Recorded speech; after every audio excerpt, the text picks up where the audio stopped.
Gloire au Seigneur, c'est toujours avec beaucoup de joie que je vous retrouve dans le cadre de notre émission des classes des vainqueurs, qui est une émission conçue avec vous en tête, parce que à travers cette émission, cette classe des vainqueurs, voulais-je dire, nous voulons découvrir ce que nous sommes devenus en Christ, de nouvelles créatures, ce que nous pouvons accomplir par Christ, car Paul dit « Je puis tout par celui qui me fortifie ». Et nous devons aussi savoir ce que nous avons en Christ en tant qu'héritiers.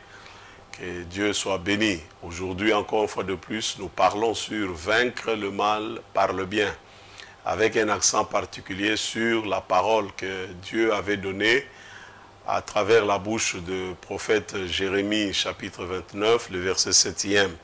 J'aimerais que nous lisions dans Jérémie, chapitre 29, le verset 1er. Voici le contenu de la lettre que le prophète Jérémie envoya de Jérusalem au reste des anciens en exil. Le verset 7, il leur dit, « Voici ce que dit l'Éternel, le maître de l'univers, le Dieu d'Israël, à tous les exilés que j'ai amenés de Jérusalem à Babylone. » C'est très important. Tous ces petits détails sont très importants. Il parle à un peuple des dieux qui est en exil à Babylone. Et il leur parle de leur comportement, il leur parle de leur attitude, il leur parle de leur regard vis-à-vis de leur situation. Vous savez, il leur dit au verset 7, « Recherchez les bien-être de la ville où je vous ai exilé. » Ça me touche, ça m'interpelle, ça me parle. Nous sommes, en tant que peuple de Dieu, créés pour de bonnes œuvres que nous devons accomplir, car nous sommes son ouvrage, ayant été recréés en Jésus-Christ, pour qu'en communion avec Jésus, nous accomplissions des bonnes œuvres, que nous puissions pratiquer le bien, que nous soyons passionnés, dévoués au bien, que nous puissions vaincre le mal, vaincre les injustices, vaincre les haines, vaincre les jalousies, vaincre les cruautés, les méchancetés, par le bien. C'est très important. Et ici, le prophète Jérémie nous invite, nous exhorte, comme Dieu l'avait fait en parlant à son peuple en exil. Dieu nous invite à prier, à rechercher le bien. C'est très important. Chercher le bien-être, le bien. Le bien. Vous devez vouloir le bien de votre pays. Nous sommes Congolais, nous devons chercher le bien du Congo, vouloir le bien du Congo, et ça c'est très important. Cela doit être notre souci, que nous puissions bien vivre dans ce pays, que nous puissions bien travailler dans ce pays, que nous puissions bien agir dans ce pays, que nous puissions bien nous comporter dans ce pays. C'est très important. C'est ça que Dieu veut pour nous, et il nous exhorte, à nous qui sommes chrétiens, de rechercher le bien de cette ville. Il dit intercéder, première chose, rechercher le bien. Faites le bien, pratiquez le bien dans cette ville. 2, intercéder auprès de l'Éternel en sa faveur, parce que votre propre bien-être est lié au sien. C'est très important. Notre bien-être est lié au bien-être de la République démocratique du Congo. Notre sécurité est liée à la sécurité de ce pays. Notre développement est lié au développement de ce pays. Notre bonheur est lié au bonheur de ce pays. Ça veut dire que nous ne pouvons jamais souhaiter le mal pour notre pays. Nous ne pouvons pas travailler pour le mal. Nous ne pouvons pas chercher à ce que ce pays se détruise ou ce pays devienne instable, devienne ingouvernable. Nous ne pouvons pas souhaiter cela. Pourquoi? Parce que notre bonheur, notre sort est lié au sort du pays. C'est très important. Et la parole de Dieu invite tout le peuple de Dieu à prier pour le pays dans lequel il se trouve. C'est très important. Une autre version dit, cherchez à rendre prospère. Nous devons faire tout ce que nous pouvons pour rendre prospère notre ville. La Bible déclare que ceux qui croient en l'Éternel, ils rendront le pays habitable, ils rendront le pays vivable, ils bâtiront des villes. Donc Dieu veut que nous qui sommes dans ce pays, nous puissions chercher la prospérité de ce pays, que nous puissions rendre ce pays prospère. Nous devons rendre par notre travail, en faisant bien, en agissant bien, en ayant de bons comportements, en ayant de bonnes mentalités, de bonnes cultures, en cessant d'aller remplir les bars qui nous abrutissent, qui nous avilissent, qui nous fait perdre l'objectif de notre existence, qui est de servir Dieu et de rendre notre pays prospère. C'est très important que nous puissions prier, que nous puissions intercéder en faveur de notre pays. La Bible dit, cherchez à rendre prospère la ville où le Seigneur vous a fait déporter et priez-le pour elle, car elle, plus elle sera prospère, plus vous le serez vous-même. C'est une parole de Dieu irréfutable. Si nous voulons bien vivre dans ce pays, nous devons bien agir. Si nous voulons bien vivre dans ce pays, nous devons bien nous comporter. Si nous voulons bien vivre dans ce pays, nous devons bien agir et bien réfléchir. C'est très important. Tout est tourné autour du bien, tourné autour de ce que à quoi nous aspirons. Tourner autour de nos passions, de ce qui nous passionne, de ce qui nous arrange. Vous voyez, quand vous regardez les autres pays, c'est notamment l'Occident où tout le monde veut aller, tout le monde veut aller vivre et faire sa vie, mais c'est parce que les habitants, les citoyens de ces pays-là, ils ont cherché le bonheur, ils ont cherché le bien-être, ils ont rendu leur ville prospère. C'est eux qui ont rendu la ville prospère, c'est pas les anges, c'est pas... non, c'est eux qui ont travaillé à cela. Et nous devons, en agissant bien, en faisant bien. Et la Bible dit, j'interviendrai à votre faveur, j'accomplirai ce que je vous ai promis en vous ramenant ici. Lorsque le projet de Dieu pour nos vies est intimement lié au projet de Dieu pour la nation. Voilà pourquoi il dit recherchez le bien. Faites le bien, pratiquez le bien. En effet, je connais les projets que je forme pour vous, déclare l'Éternel, projet de paix et non de malheur, afin de vous donner un avenir et de l'espérance. Bien-aimés, après que vous ayez recherché les biens de la ville, de votre déportation, Dieu s'engage à exaucer nos prières, à répondre, à agir, à intervenir. Si nous nous décidons de commencer à bien agir, de commencer à bien réfléchir, de commencer à bien nous comporter dans ce pays, les changements que les gens cherchent, bien aimés, ils ne viennent pas du ciel. Les changements viennent des hommes, les hommes qui croient en Dieu, les hommes qui croient en Dieu, les hommes qui pratiquent le bien, qui croient à bien faire, à l'excellence. Les changements viennent de ces gens-là parce que tel il pense dans son cœur, tel il est dans la vie pratique. Si votre pensée est tournée vers la saleté, les ordures, la bassesse, vous allez voir que même dans vos comportements, ce serait comme cela. Vous savez, je me promène quand même un peu à travers le monde. Mais quand vous regardez ce qui se passe dans nos villes ici, moi j'ai habité Gombe pendant des années. Bien aimé, la Gombe que je vois aujourd'hui, je ne sais même pas si il faut l'appeler une ville. Je ne sais pas si on peut l'appeler ville. Il y a des ordures partout, des broussailles partout, des histoires vraiment pas beaux à voir. Mais malheureusement, c'est à Gombe. Mais qui sont responsables? Ce n'est pas l'État, premièrement. Vous savez, quelqu'un me dit, mais docteur Kalo, toi tu aimes trop défendre l'État. Je ne défends pas l'État. Moi, je suis serviteur de Dieu. Je nous rends responsables de ce qui nous arrive. Si nous cessons de jeter des ordures dans les rues, il n'y aura pas des ordures. Si nous cessons de jeter des bouteilles dans les rues, il n'y en aura pas. Si nous balayons devant nos parcelles, notre quartier sera propre. Si nous aménageons les fiscs devant notre devanture, de notre parcelle, les voisins font la même chose. Nous devenons nombreux. Nos villes, nos quartiers, nos cités, nos communes, nos localités seront propres. Donc c'est nous qui pouvons rendre notre ville une ville habitable. C'est nous qui pouvons travailler à ce que nous vivons dans de meilleures conditions. Parce que la même manière que tu te préoccupes pour bien vivre dans ta maison, tu la balayes chaque jour, tu nettoies, tu torchonnes chaque jour, tu décores, tu mets de la peinture. Si nous avons les mêmes ailes, la même passion, chacun pour son pays, pour sa ville, la ville sera vivable, la ville aura une renommée parce que la renommée de la ville vous colle. Vous savez, quand on dit vous êtes une ville sale, c'est un peuple sale. Donc quand vous êtes une ville négligente, c'est un peuple négligent. Quand on parle d'une ville insouciante, c'est le peuple insouciant. Et quand vous regardez un peu la manière dont nous vivons dans notre ville, c'est vraiment, on dirait que nous ne réfléchissons pas. On dirait que ça nous enchante de vivre dans les désordres, dans la cacophonie, comment on s'entasse dans des taxis, on s'entasse dans les bus, on s'entasse dans des maisons et on vit un peu mal, on ne vit pas bien. Ce n'est pas la faute d'abord de l'État parce que si toi-même tu ne sais pas arranger là où tu vis, tu ne veux pas mettre de l'ordre dans ta propre vie, dans ta propre tête, comment veux-tu que quelqu'un vienne changer les choses? C'est ce que Dieu dit à Caïn, ne te fâche pas, ne t'énerve pas. Si tu agis bien, tu vivras bien, tu vaincras le mal, tu changeras la situation.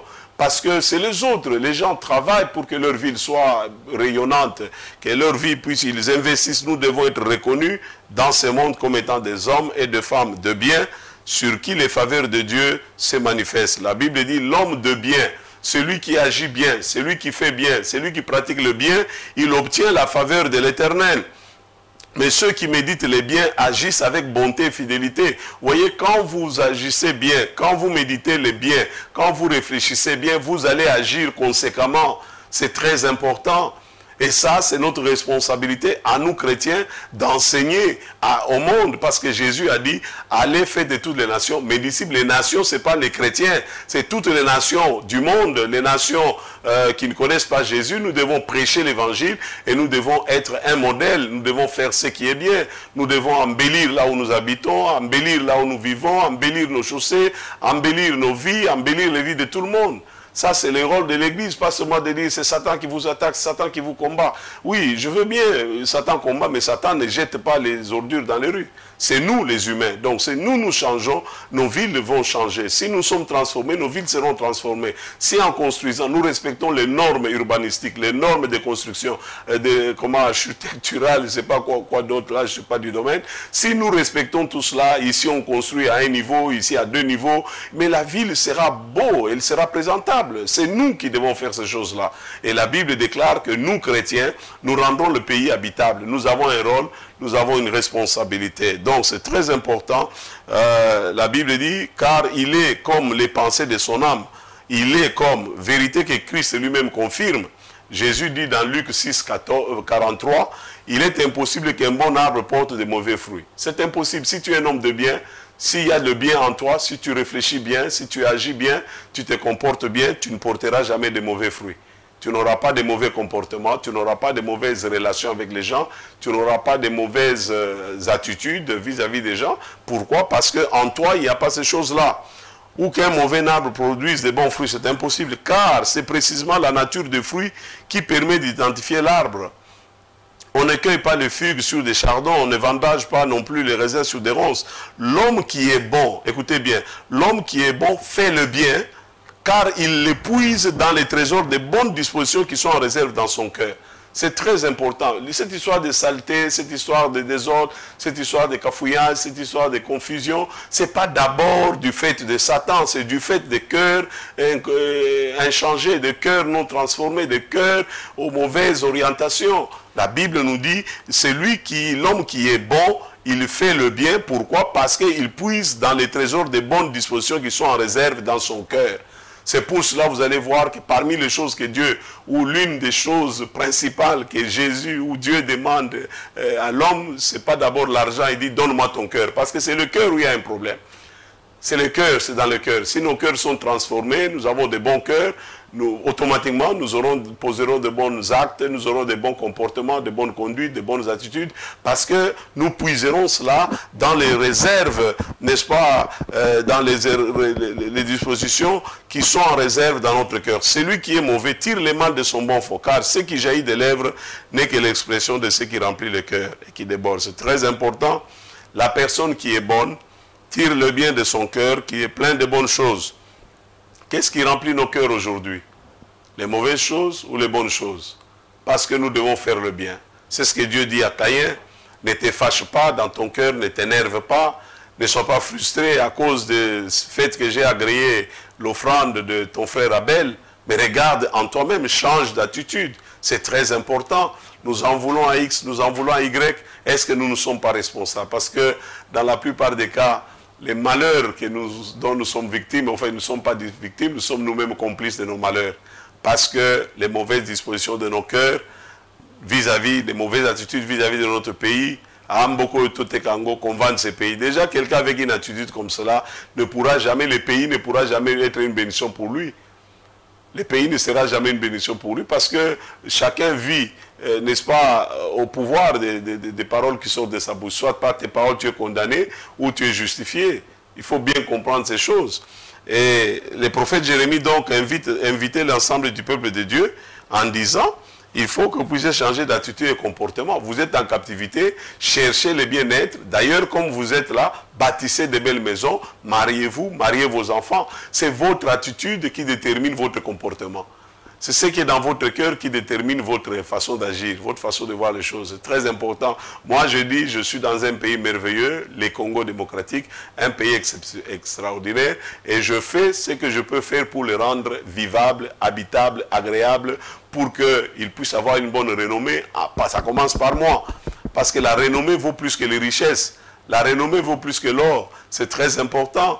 Donc je dois veiller sur moi, je dois veiller sur mon comportement, sur mon attitude, et ne pas accuser toujours les autres. Vous voyez, c'est l'attitude adamique, parce que Adam, lorsqu'il a péché, Dieu vint et dit, mais Adam, où es-tu? J'ai entendu ta voix. Oui, je me suis caché, mais qui t'a dit que tu es nu? C'est la femme. C'est ça l'attitude que nous développons aujourd'hui. Cette mauvaise attitude irresponsable. Ce n'est pas moi, c'est les autres. Ce n'est pas moi, c'est les autres. Mais Dieu a puni Abraham parce que librement, il avait accepté de désobéir à la volonté de Dieu. C'est-à-dire, toutes les excuses que tu peux vous donner là, si tu ne fais pas le bien, tu n'agis pas bien, tu subiras les conséquences. Bien-aimés, cherchez, travaillez, faites tout ce que vous pouvez faire à rendre prospère la ville. Vous devez tout faire pour rendre la ville propre. Nous devons tout faire pour rendre la ville prospère, pour rendre la ville stable, pour rendre la ville, donner à la ville de Kinshasa sa renommée d'antan. C'est nous qui devons le faire. C'est très important. La responsabilité de la paix, de la prospérité et du développement de notre pays aujourd'hui, comme hier, repose totalement sur nous chrétiens. Vous me dites comment cela? Mais parce que les chrétiens doivent produire, l'Église doit produire des hommes justes. L'Église doit produire des travailleurs conscients, des travailleurs soucieux, des travailleurs excellents, des travailleurs meilleurs. L'Église doit produire des hommes et des femmes intègres, des hommes crédibles, des hommes de parole, des hommes sur qui on peut s'appuyer. C'est l'Église qui doit faire ce travail parce qu'il n'y a que le message de la croix de Jésus-Christ qui peut changer l'homme de fond en comble, qui peut transformer. Et les hommes intègres, les hommes justes, les hommes corrects viennent de l'Église. C'est la raison pour laquelle j'ai dit nous avons une grande responsabilité. La Bible déclare, lorsque les justes gouvernent, il y a la joie dans le pays. Lorsque les hommes intègres règnent, il y a la joie dans le pays. Lorsque dans la sphère d'influence, vous avez des hommes craignant Dieu, des hommes respectueux des valeurs, les hommes de bien aimer la vie dans la société sera meilleure. C'est pourquoi la Bible dit, dans les livres de Proverbes, chapitre 11, verset 11, « Une cité prospère quand les justes font le bien, quand ceux qui font le bien attirent la bénédiction sur elle. » Une ville prospère, une ville se développe, une ville se stabilise, une ville devient une référence lorsque les justes, lorsque ceux qui pratiquent le bien se multiplient dans la ville. Nous avons des avocats justes, intègres, craignant Dieu, honnêtes, droits. Vous avez des magistrats non pervers, non corrompus. Vous avez des juges, vous avez des commerçants pleins d'amour. Vous avez des gens qui ont le sens des responsabilités. La ville, dans son ensemble, va être prospère, va avoir la bonne renommée. Donc, une cité prospère quand les justes, c'est-à-dire ceux qui font le bien, attirent la bénédiction sur elle, mais les paroles des méchants œuvrent à la ruine de la ville. Vous voyez, c'est encore nous. Nous pouvons mettre cette ville par terre, nous pouvons rendre les pays ingouvernables, nous pouvons rendre les pays instables, nous pouvons rendre au pays une mauvaise réputation, une mauvaise renommée. C'est encore notre responsabilité. Voilà pourquoi il faut que ceux qui pratiquent le bien, ceux qui sont les enfants de Dieu s'élèvent et exercent leur influence. C'est très important. La Bible dit, ne laissez jamais les rênes de votre conduite entre les mains du mal. Vous ne devez jamais laisser les volants de votre conduite, la télécommande de votre vie entre les mains du mal ou du malin. Au contraire, prenez l'offensive et triomphez de lui par le bien. Romains chapitre 12, verset 21. La Bible dit, ne vous laissez pas dominer par le mal, mais dominez le mal par le bien. C'est très important. C'est exactement ce que Dieu dit à Caïn. Ne te fâche pas, ne t'irrite pas. Tout peut changer si toi tu changes. Tout peut changer si tu décides. Tout peut changer si tu changes le fusil d'épaule. Je te dis aussi, toi qui me suis ce jour, que tout peut changer dans ta famille si tu changes. Tout peut changer dans ton lieu de travail si tu changes. Tout peut changer dans ton quartier si tu changes. Si déjà chacun d'entre nous commence à faire ce qui est bien, commence à bien agir, commence à bien se comporter, commence à bien parler, commence à avoir de bonnes attitudes, nos vies changeraient, nos villes changeront, nos cités changeront. Parce que la Bible dit, ne laissez jamais les rênes de votre conduite entre les mains du mal ou du malin. Au contraire, prenez l'offensive et triomphez de lui par le bien. Ne te laisse jamais dominer par le mal. Au contraire, sois vainqueur du mal par le bien. C'est possible. Romains 12, 21, version Semeur. Ne sois point surmonté par le mal, mais surmonte le mal par le bien. Ça, c'est Martin qui dit ça. C'est très important. Nous ne devons pas être oisifs. Nous devons travailler. Nous devons rechercher. Nous devons cultiver. Nous devons inculquer ces valeurs dans nos familles, dans nos sociétés, dans notre environnement, pour que la vie devienne meilleure en République démocratique du Congo.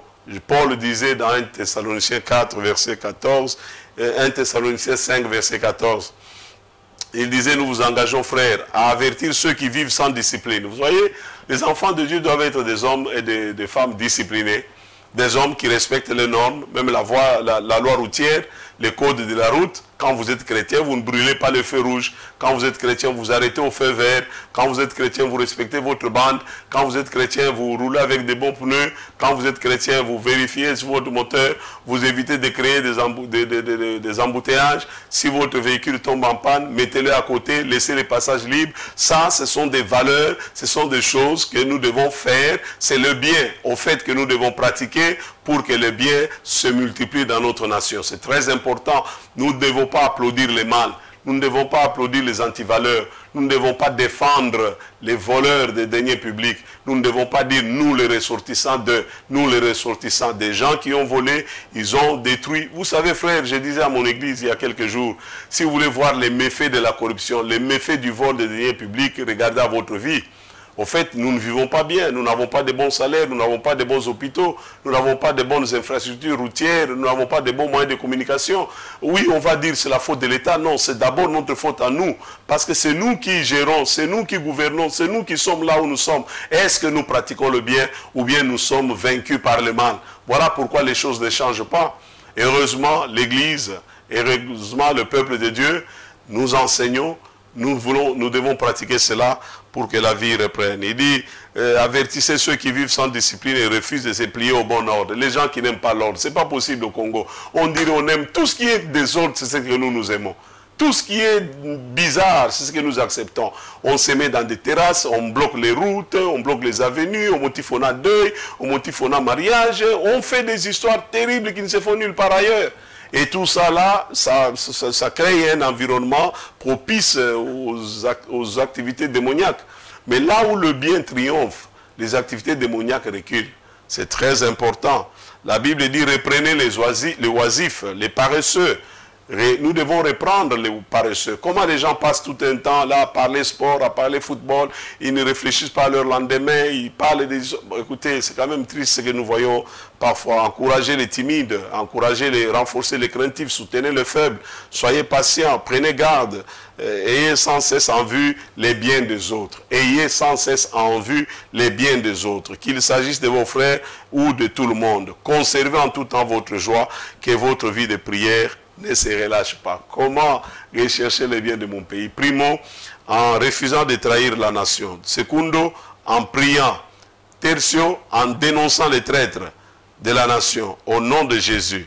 Alléluia. La Bible dit, tu ne suivras pas la majorité pour faire le mal à ta terre. Tu ne suivras pas la majorité pour faire le mal à ta terre. Exode chapitre 23, le verset 2. Tu ne suivras pas la majorité pour faire le mal et tu ne déposeras pas dans un procès en te mettant du côté du grand nombre de malfaiteurs. Que Dieu bénisse sa parole, que Dieu vous bénisse, que votre journée soit rayonnante à tous égards, au nom de Jésus. Amen.